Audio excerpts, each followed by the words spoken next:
Good morning. Good morning. I'm Bill Miles with the Hilton Head Island Bluffton Chamber of Commerce, and thank you for being with us this morning.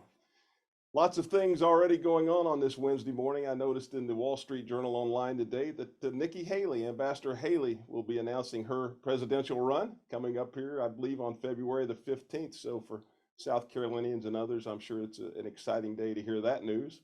And then also going from politics to sports, seems to be official that Tom Brady has said this is it for the last time. So all this is happening this morning. What a big morning! But as we bring it just a little bit closer to home, Hilton Head Restaurant Week. So Chamber Restaurant Week is in full swing in on Hilton Head Island and in Bluffton. And you should go to chamberrestaurantweek.com to look at all the menus and see what the fabulous restaurants in the area are offering. Already, we've had 36,000 people that have visited the website. They've checked it out, looking at menus and making reservations. So please make sure that you do yours today. Well, we're only 68 days away from the RBC Heritage, and actually, to be exact, we're 68 days, 2 hours, 11 minutes, and 47 seconds away from the RBC Heritage. And if you go to rbcheritage.com, you can watch their website. They have a timer on there, the countdown until the tournament, and what a tournament it's going to be. We encourage you to get your tickets now, get them early. The purse is doubled. It's an elevated event. And it's going to be really, really, really good. As always, Steve Wilmot and his fabulous team at the Heritage Classic Foundation put on a first-class event, and is considered what to many is the top PGA tournament in the country. So we're looking forward to seeing Jordan Spieth, as well as many others of our favorite golfers coming to Hilton Head Island. Our first guest today has been representing South Carolina House District 123 since he was first elected in 2014. He's a strong advocate for business, for the needs of the Lowcountry, and also around the state. Jeff works tirelessly to lessen obstacles in government for business, and we're grateful to him for that. He's here this morning to give us an update on what's happening in Columbia. And Jeff, as we all know, there's plenty to talk about. We're glad to have you with us this morning, and share with us what's rocking and rolling in Columbia so far. Thanks, and good morning, Bill. I'm pretty excited about the golf tournament coming up as well. So it's shocking that it's only 68 days away. We've got a lot of stuff going on up here. We're just trying to get in the swing of things. This is, I think, our third week. So we really hadn't gotten going complete. Well, that's not true. We have gotten going. Several bills have passed through the committee. We'll be taking them up on the floor this week or next. But largely, I thought we would take a look at what what we're trying to do. We've got 5 things we're working on in a broad sense this year. Economic development, which is prosperity across the state. We're looking at protecting our values and trying to drive legislation in that direction. Educational improvement and reform, and we're trying to limit government through fiscal responsibility and prioritize public safety. Those are the 5 major pillars that we're working on this year. There's lots of individual things going on. I am immersed, as you said, in regulations and work pretty hard at that, where we are pushing back on agencies trying to unburden the citizens and companies of the state of South Carolina from the onerous regulations that exist. So that's my primary focus. I've got a great team working with me, and we're working on developing an infrastructure that creates that kind of environment of trying to keep regulations at bay. Did you have questions or anything, Bill? Or we sure do, Jeff. If we'd like to jump into those. The first question is that you've been in the legislature now 9 years, starting out as a freshman, and talk about some of your seniority there that you've gained throughout those 9 years, or 8 years now of serving. Well, it's really a surprise this year how much, I don't know what the right term is, whether it's authority or I'm the chair of the regulations committee. I'm also the subcommittee chair for K through 12 education, and there's a lot of stuff going on as far as that's concerned. But the entire delegation is doing quite a bit of work up here. Shannon Erickson in Beaufort is the chair of education. I'm delighted to work side by side with her. Plus, we also have a new superintendent of education across the state, and Ms. Weaver, many of whom you've met,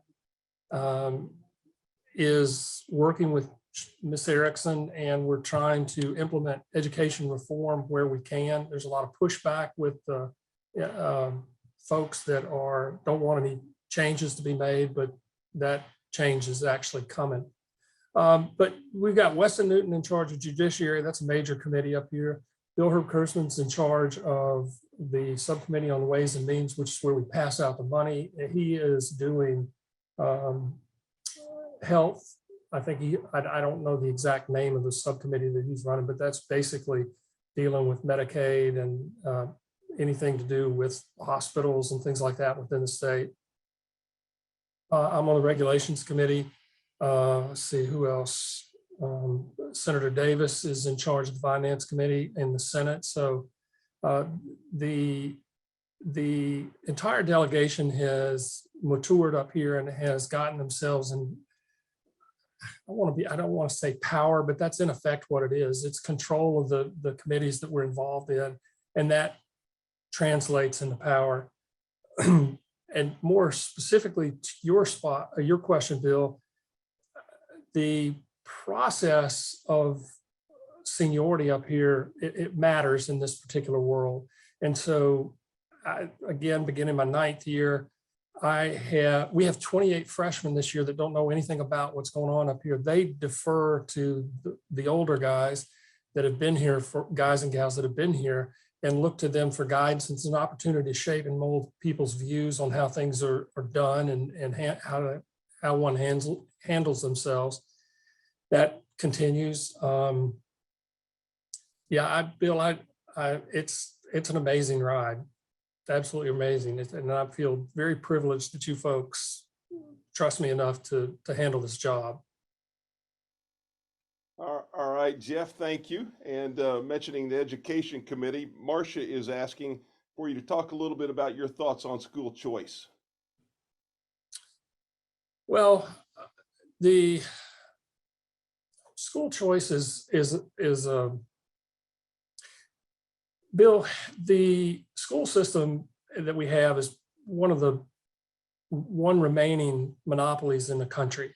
And we are looking at trying to create an environment where there's competition for the education of our children. We think that education is, competition is the area where we're going to get more bang for our buck with the education system. In essence, I'm a huge proponent of school choice. I think it creates an environment where parents are given the opportunity to send their school that's performing best. And if the existing schools are not performing well and they lose students and funding follows the child, I think they'll probably do things to improve their offering such that the money doesn't leave their organization. And so I just think school choice is a very positive thing. And we're working on legislation. I jumped from a chairman's meeting, came right down here to do this call. And Ms. Erickson was talking about bringing up the ESA bill next week. I know that the Senate's already working on that right now, but and I think the education committee is populated with representatives that believe in school choice as well. So I think some type of school choice will develop out of this session we're doing. All right, thank you, Jeff. John is asking for you to talk just a little bit about what happens in committee and how that really leads to effective and good legislation. Well, it's our vetting process. And what happens is a bill is introduced in the House and read across the desk, and it's then assigned to a committee. The committee chair will take the bill and assign it to one of a handful of subcommittees within that committee. And then that subcommittee will set up a time and they will bring people in for public testimony where people express their views on the proposed legislation, make proposed changes and things like that. I'll give you an example. We were working on a bill yesterday in full committee for the Education Committee, and when and Ms. Erickson sits next to me in the House, and when I came in yesterday morning, there were 22 amendments that were up for consideration on the bill itself. So we worked all day trying to consolidate those bills, worked with the amendments, worked with sponsors of the amendments to try and include what their ideas were in the amendments so that they could more purposefully help the bill. And so that's part of what the committee process is all about. Really the committee is where the details get worked out. When it gets back to the floor after that, it is somewhat of we have to vote on it collectively, but the work is done in the committees, kind of the show is done in the House itself. So I don't know whether that helped or not. Yes, that was very helpful. And Kim is asking for you to outline maybe the top 2 or 3 areas that you and your colleagues have identified as really important to the Low Country. To the Low Country. Well, it is, again, the build out of the interstate system and the road systems and the appropriate spending that's done by the DOT. That's a big thing for us, because most everybody, I won't say everybody that comes to us, but a lot of us come to us by car, and we want to make sure that that's not a grinding process on our guests. So we're working on that. We had John Rimbold up here last week, who is looking for some state assistance in building out the airport terminal expansion that they're working on. Bill, I'm sure you know that we secured $12 million for that last year. And we're looking at trying to, John is leaning on the federal government with the FAA to help I think his total need was $35 million to finish out the terminal expansion. Some of that was coming from the FAA, he hoped. He's made a number of grants, but at the same time, we're running a parallel effort in Columbia to secure funding to finish that out if the FAA money falls through. So we're working on that. That's just a couple of things that we're working on here. We haven't had, we're also working on a short-term rental bill that's in the 3M committee right now. I haven't had a lot to do with that, but Lee Hewitt, who is in Pawleys Island area, Litchfield, is working on trying to improve that. And also there's something going on with flood zone and insurance stuff. Again, Lee Hewitt's spearheading that, and he and I talked about that. We were talking to some of the municipal association people last night, trying to bring them on board with that effort as well. One thing that is percolating up here right now, Bill, is an effort to shorten the number of days it requires to get a building permit, both for residential and commercial stuff. So we think that would be real positive, because there's an awful lot of money that gets spent just in the delays of the permitting process. So we're working hard on that. All right, Jeff, one last question for you. I know your time is busy this morning and more committee meetings. Jeff is asking, what is your involvement, if any, with the 278 corridor and the replacement of the bridge coming on to Hilton Head Island? Well, that's in the Craig, I forget Craig's last name. He's the guy that's in charge of this particular project. It's still in his world. They're trying to figure out the final details of that. I don't have a whole lot of involvement with that. I am still working away trying to get the existing bridge structure set aside as a linear park. We're not making a whole lot of noise about that, but we are working with some people. I had gone to Washington a couple of weeks ago to lobby for some federal support for that effort, where we need some help with the parks, the National Park Service, and the Corps of Engineers, and what else we were involved with. There was a third agency bill. I don't remember exactly what it was right now, trying to lay the groundwork for getting approval for that, but we're still working on that. All right. Well, thank you so much for joining us this morning. Appreciate you dialing in. I know our listeners are glad to hear what you have to say and continue to represent us well in the Columbia. Okay. Thanks, Bill. Appreciate it. All right. Have a great day. Thank you. We'll move on now to talk a little bit about economic development, local economic development, and Converge 2023. The Low Country, the Economic Development Summit that was just held this past Monday, was quite a success story. You know, it was attended by over 300 people and hundreds of business leaders, as well as government officials, to provide the latest on economic development in our area. And here to give us an overview of that is the man who really makes it happen. The man that gets out and recruits along with his colleague is John O'Toole. And John is the executive director of the Beaufort County Economic Development Corporation.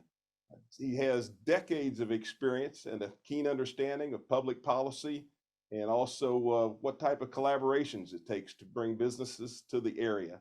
So John, welcome. We're glad to have you this morning, and look forward to the update. And again, congratulations for a wonderful summit on Monday. Thanks a lot, Bill. It was a great day for community.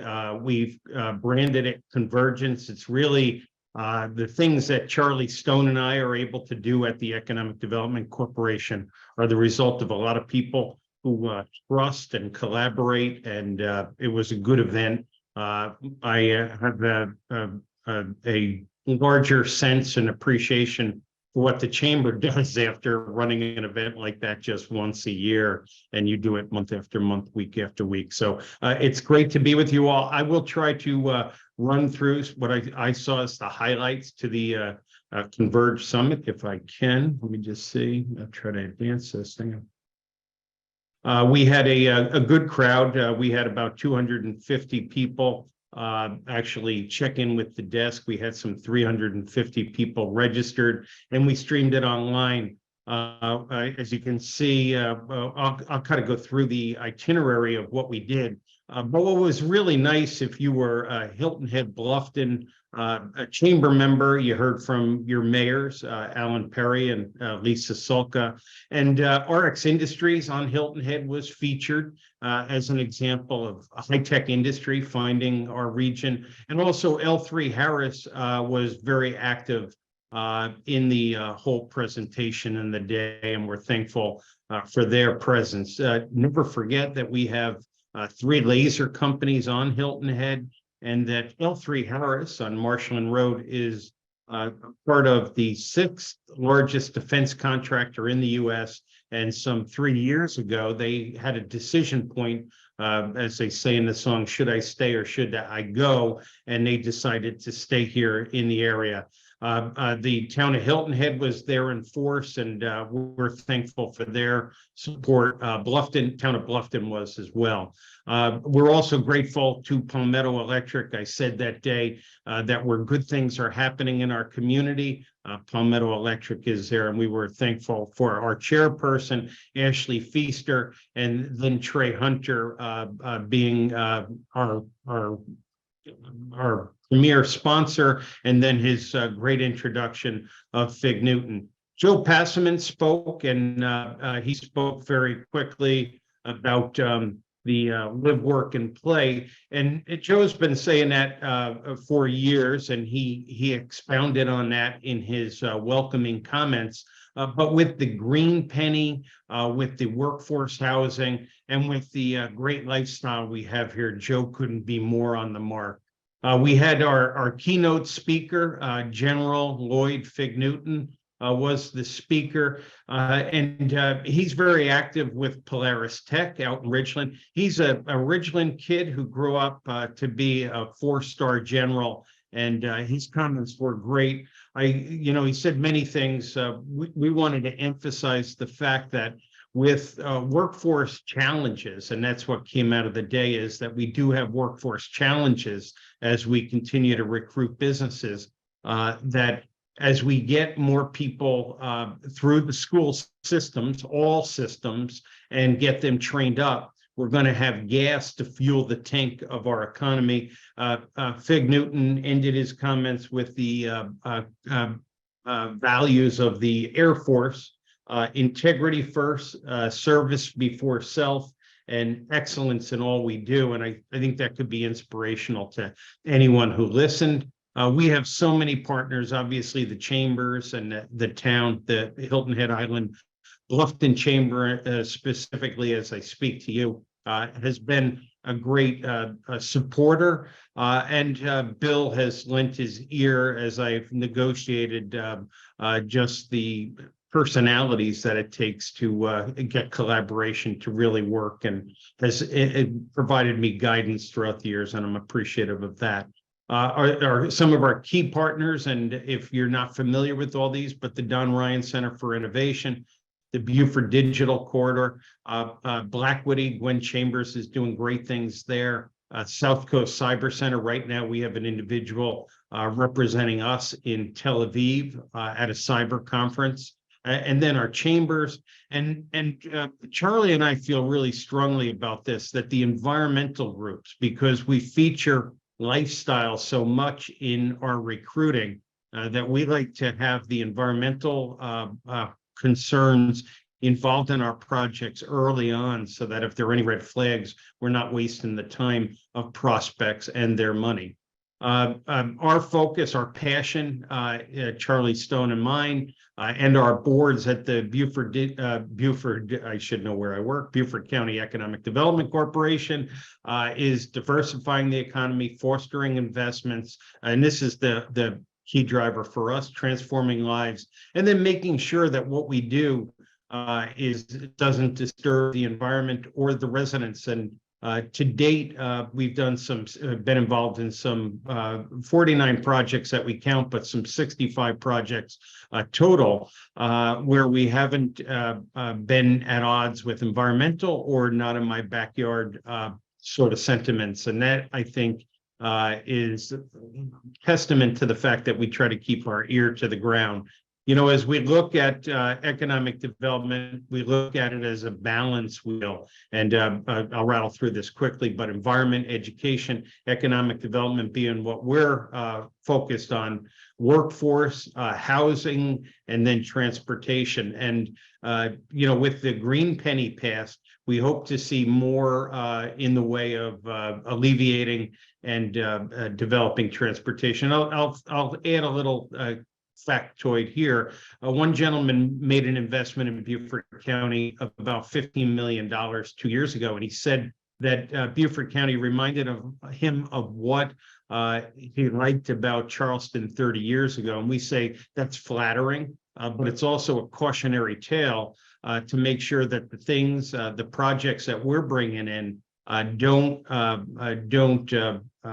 put more pressure on our infrastructure, but are fit in well with our infrastructure.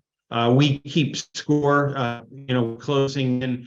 Our pipeline, to be honest with you, the early part of this year has been slow, but we have a lot of projects that we're working on, and we shoot for about 60 to 70. We're going for $70 million in projects this year, and we'll hope to close that gap in the next 5 months. But in the 5 years of our existence, this is our scorecard, and I'd be happy to go back to it if people want to look at it. I also went through with the audience because a lot of times people are concerned, like, where is the investment happening? And hopefully you can see this, but on average, about 35% of the investments are happening in the Bluffton, Hilton Head Island orbit. Jobs, the same thing. We'll look at it real quickly here. Here it's some 43% of the jobs have been in Hilton Head, and in Bluffton. Real estate absorbed real estate, 34%. You're looking at the blue and the yellow when I'm adding your I'll call it your catchment area. In total, we've absorbed or closed 1 million square feet in real estate, and incentives coming to towns, to projects in town. We're at 35% again in the Hilton Head Island, Bluffton orbit. Our focus, I think everyone has seen these before. Things that we are seeing are a next wave aerospace, and I'll get into that shortly. Cybersecurity. In the last 2 years, we've handled some 49 leads in cybersecurity, and watch supply to hospitality and tourism. We probably have some $50 million of breweries coming down the pike, which I think fit in well with the chamber and its focus as the DMO to allow people things to do on those rainy days or neat things to see in the area. I will rattle through this quickly, but some 40, we code them by green and blue. Blue are local leads, some 45% come from people like you. That's why I appreciate an opportunity to be on a call like this. 96% of our projects, completed projects, have come from people who've had a taste of Beaufort County, and no doubt Hilton Head Island and Bluffton. We pound away. We don't change our story. And our focus groups prove this out. Exhilarating environment, skilled and ready workforce. I know it's challenging, but our ace in the hole is some 2,100 transitioning Marines that we can pitch to employers, and then unparalleled support. And my colleague Charlie Stone deserves the bulk of the credit for that. You talk to a Tom Ruggie or a Billy Watterson that are doing investments in this area, they will tell you that he's with them every step of the way. Last week, we were out in Phoenix, where SkyDrive announced that it was going to launch its flying cars and headquarters in Beaufort, and do a lot of work throughout South Carolina. They expect in the next year to have some 15 engineers in Beaufort County, which precipitated, if you look, SkyDrive's up here, a company from Israel noticed what SkyDrive was doing here and said, we think we're further along than SkyDrive. We'd like to talk to you. Charlie's working with them on a $15 million project, some 400 jobs, averaging $90,000 a year. Now, we work on a lot of leads, so I'm not guaranteeing you that'll be done. But while I was out in Phoenix with SkyDrive, I did have the opportunity to meet with their CEO and Chief Technology Officer, and they did indicate that we were high on their list. And as we're talking about these companies, they may actually do the assembly in other parts of the county, but Bluffton and Hilton Head are and will be in the mix for headquarter sites. And we threw it out there this week that we'd like to see 3 to 5 headquarters in Beaufort County in the next 5 years. We have a cosmetics company looking at a pad site we developed with the Department of Commerce.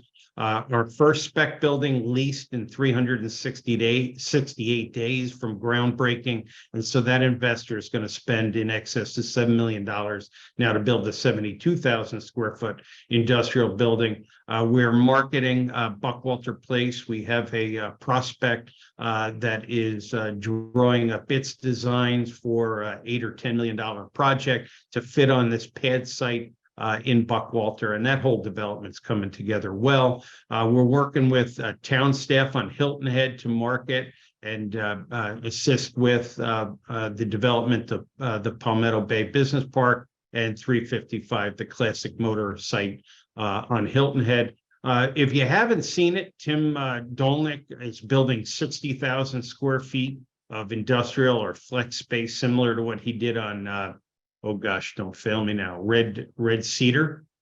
And this building doesn't have certificate of occupancy yet, and it's 90% leased. So for investors, you can look at the spec building I just showed you, or the 2 spec buildings and what Tim Dolnick's doing here. This complex is going up right behind the county building in Bluffton. So if you haven't seen it, drive by it. It's not only provides important space for the business community, but it's gorgeous. And we have a bunch of projects. I won't rattle through this because I don't want to take too much time, but we consider these near-term projects. And if you do have questions, I'd be happy to ask them, answer them. And then when we look at it, we're always looking for more sites to develop, mindful of the pressures and concerns I mentioned earlier of residents. But just as an example, there's an 850-acre site where we're in conversations, very early conversations with an electric truck manufacturer out of Austria. And so with that, these are the things we focus on. A lot of the emails that we got after the event were congratulatory, but indicated we need to do more and more and more on workforce. And with that, I'll come up for air and I'd be happy to answer any questions. All right, John, thank you for that informative update. We appreciate that. And we do have some questions. I know that you're sensitive and selective to the businesses that you recruit. And our first question is kind of along those lines, coming from Ellis. And Ellis is asking, what type of businesses do you think is the best fit for the Lowcountry?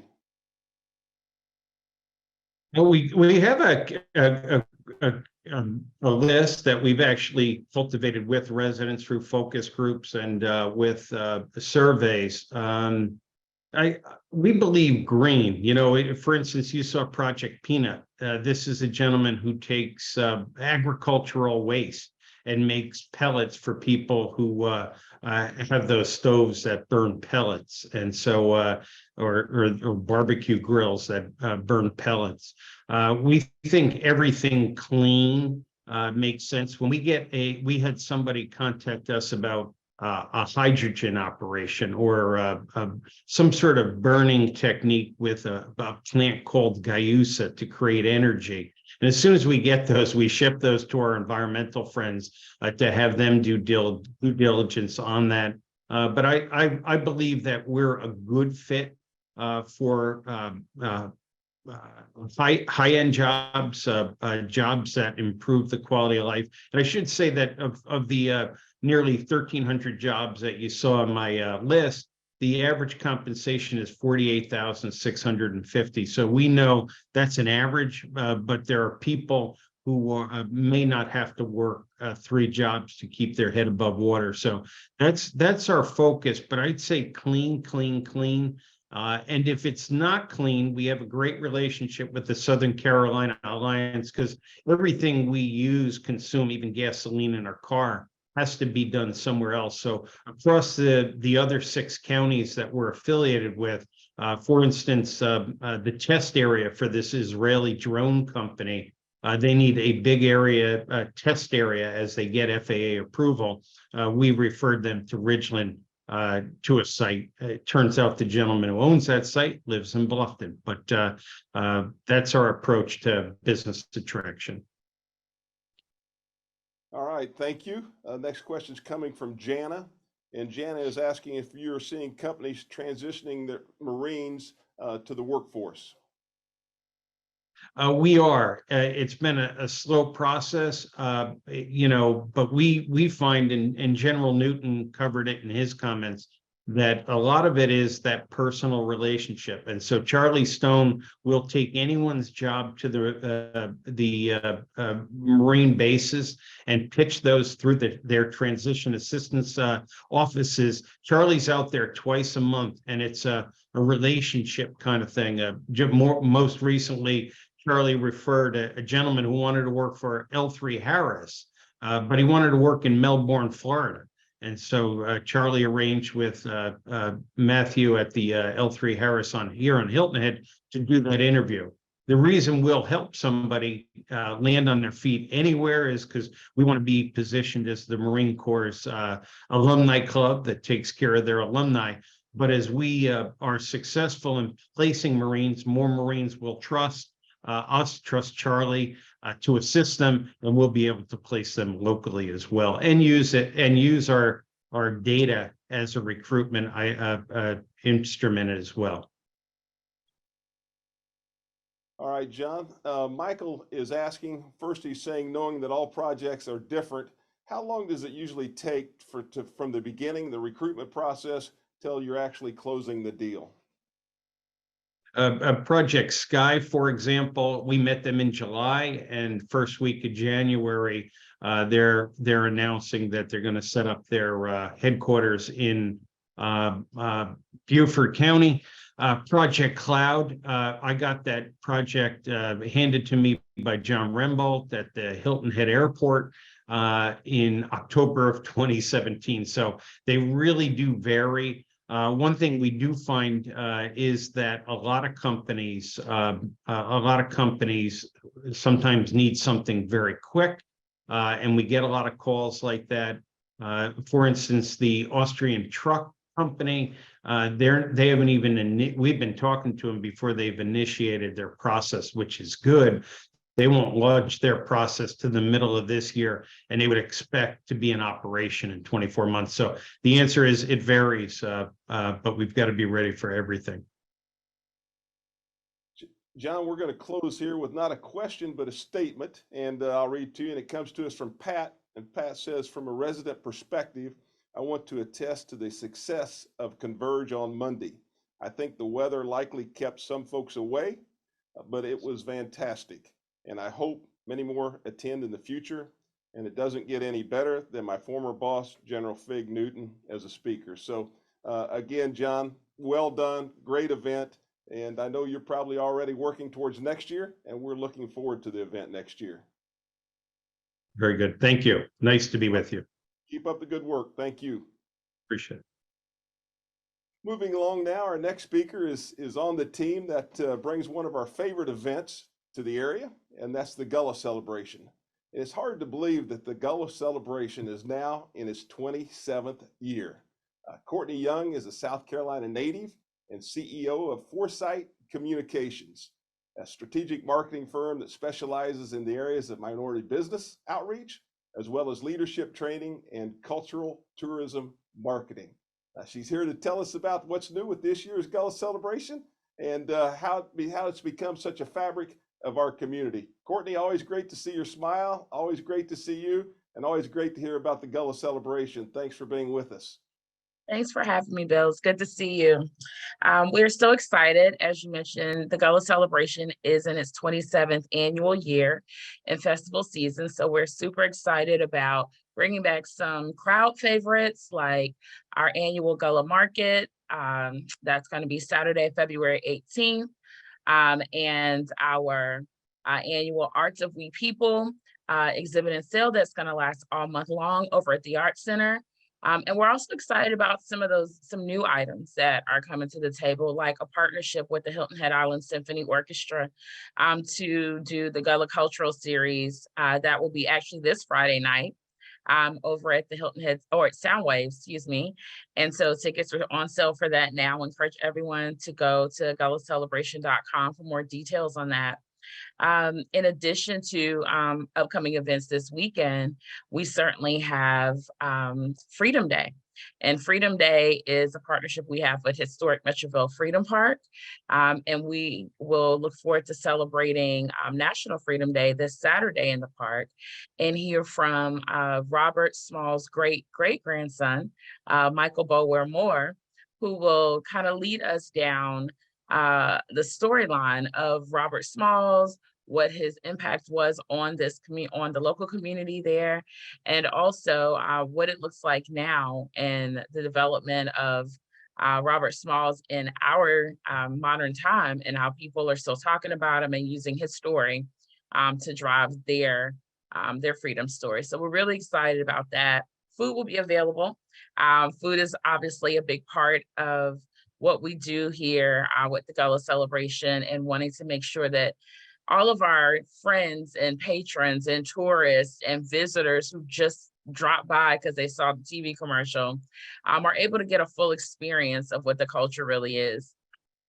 So like I said, 27 years of doing this, and we've kind of gotten some things down to a perfection. And we really are excited to continue to celebrate those things through the food, through the music, through the art, and also through the storytelling. So another big event that folks enjoy and love is A Taste of Gullah. So A Taste of Gullah is in partnership with the Arts Center of Coastal Carolina. So we've been partnering with them since the inception of the Gullah Celebration to have this event and to be able to be good neighbors, be good partners, and to come together to do something really amazing. So this year, we are bringing back several food trucks that are in the area that all have delicious food that is of the culture and by the culture. Many of them are local, so you'll be able to find make some new friends and get some new ideas of what you want to have at upcoming events. If you have catered events, or if you see their names pop up, you'll know because you've had an opportunity to try them out at A Taste of Gullah. And you'll be able to see the art that's going on in the art exhibit. So while I'm talking about art, I want to share with you that this year's featured artist, as you know, every year we present one featured artist to be our poster for one featured artist's work to be our poster for the annual celebration. And this year's artist is Lisa Rivers. Lisa lives in Beaufort County, and her work in art didn't start until just a few years ago. And when it started, she burst onto the scene and has done some amazing pieces that really depict what life and culture look like for Gullah people in the Gullah community in our part of the Low Country. So we're really excited to have her. This year's featured artwork is called A Day in the Rice Fields. So posters will be available full size and in our mini posters, which will be new for purchase this year. So you can get those all at the Arts Center. That's where we use as our retail outlet during the month, or at any of those events I mentioned, and especially at the Gullah Market on February 18th. So last but not least in that rundown, I don't want to miss talking about our annual celebration of African American authors. It's going to be Saturday, February 25th in Bluffton at the Rotary Center. And we are really excited to once again showcase the literary works of local authors, as well as some national presence that will be there with us. So the celebration of African American authors is a free event. And we provide a free lunch. So come early so that you can get a good seat. Space is limited and it's packed every year. And once it's packed, we really don't have room for standing room. So we are so excited to be back again, to bring back crowd favorites, introduce some new featured pieces, and to also be able to celebrate Gullah culture in our community with our friends and our patrons. So all the things I just mentioned you can get more details or get your tickets. And I encourage you to get them early, but go get more details or tickets at gullahcelebration.com or call us at 843-255-7303. So if you have any questions, we're happy to answer them. I'm happy to answer any questions today. And I look forward to seeing everybody over the next few weekends. Courtney, thank you. And we do have several questions for you. And the first one's coming from Liz. And Liz is asking, how have you seen the Gullah Celebration grow in the last several years? Oh, wow. So the Gullah Celebration has grown exponentially. We've really dialed into, and even coming through COVID, during COVID, we switched to an all virtual format, and that worked great. It really helped us expand the audience. So when we were back in person in 2022, we saw our numbers increase by about 12%. With our attendees across the month. And so we're continuing to see growth. Continuing to see lots of new people and lots of returning visitors and friends come back for the annual celebration. But most importantly, we're able to continue to expand on and deepen the understanding of the culture and be able to share that with more people through new collaborations. So we've worked with the Hilton Head Island Symphony Orchestra in the past, and this year that one is able to come back in a new way. And we've been able to expand on adding in a film series this year. So that's in partnership with the Low Country Gullah. So we are excited for those kind of things, and those opportunities have really created room for us to continue to grow in that way. So yeah, it's been quite interesting to watch. We're really proud of that. Courtney, you mentioned a deep interest in the culture, and that leads us into our next question from Bob. And Bob is asking, how do you think the coming museum in Charleston will impact the interest in the Gullah culture locally? So I think it's only going to serve to help us, right? I think it'll be a great opportunity for our visitors and our friends to be able to have a physical place that they can go here in our state, where they can learn about African American culture. And obviously a large part of the African American culture, especially on the coast, is Gullah culture. So it's really a jumping off place for us that will allow for all of our entities who line the coast and 40 miles inland to be able to be stops along the way for them to come and spend more time and really get more invested in what that looks like, and be able to leave the museum, go to the museum, get their understanding started, and then come to us to get that finished. So we think it's really going to be to our greatest benefit. We're very excited about that. And Charleston's just a day trip. So we look forward to having more day trippers come over and stay over for the night and spend time with us at our events, and then head back to Charleston if they want. Very good. The next question is asking what your most favorite Gullah event is, but I'm not going to put you in that position. That was a question, but we're not going to ask you to answer that one. So we'll move right on to the next one from Trish. And Trish is asking what day the Taste of Gullah will be. Yeah, Taste of Gullah will be Saturday, February 11th. And it will be again at the Arts Center of Coastal Carolina. It's an outdoor event, so it is a rain or shine, but it will be at the Arts Center of Coastal Carolina on Saturday, February 11th from 12 p.m. until 3 p.m. So. Okay, the last question for you is coming from Scott, and Scott is asking, what are the other events that happen throughout the year beyond just the Gullah Celebration period? Yeah, so we're really proud that we were able to expand our art exhibition throughout the year. So we have a full exhibition during the month of February, but we also have a summer edition of that we have over at the Art Academy on Hilton Head. So we're excited about that. That's usually running from May through August. In addition to that, you can always stop by the Art Center. We have a Gullah wall that's up that we partner with the Art League of Hilton Head to curate every month. So we're able to have that. So that happens all year long. And then in addition to that, we have events that we're always partnering with our neighbors on, like Historic Mitchellville Freedom Park, when they do Juneteenth in June, which is the third weekend in June. And then you come back in the winter and we have our holiday Gullah Market. So that's the first Saturday in December. So we just wrapped that up, move it into February, but we're already planning for the next one. So, but you can always stay connected and find out what we have going on, just to kind of check in at gullahcelebration.com. We're always going to have that up to date on what's going on and where to be. But yeah, come see us in February and then come spend more time with us throughout the year. Courtney, you can count on it. Thank you for being with us today. So exciting what's going to take place this month. And we look forward to seeing lots of support and being there ourselves. So gullahcelebration.com, and you can find out all the information you need. Courtney, great job as always. Thanks for being with us. Thanks, Bill. Have a good day. Thank you. A couple other things to mention. If you didn't see the save the date that came out yesterday, mark your calendar for April the 1st at the Marriott. And that will be our chamber ball we're bringing back with the theme Mad About Plaid. So you can think about that for a little bit, as the RBC Heritage presented by Boeing is an elevated event this year. We're looking to elevate our ball in just that same manner.